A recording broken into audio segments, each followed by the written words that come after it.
ABS-CBN News Center Manila. Ito ang TV Patrol! Magandang gabi bayan.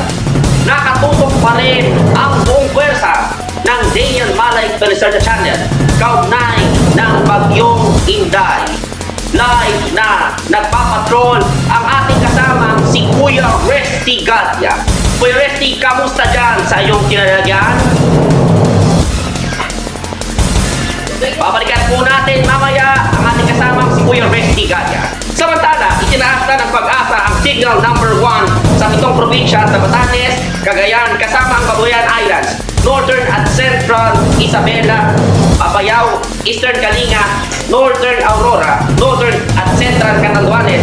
Ang mga lugar na ito ay makakaranas ng malakas na hangin sa susunod na 36 na oras. Para sa detalye yan, nagpapatrol ang ating kasamang si Cindy Perillo. Cindy, kamusta dyan sa inyong kinalalagyan?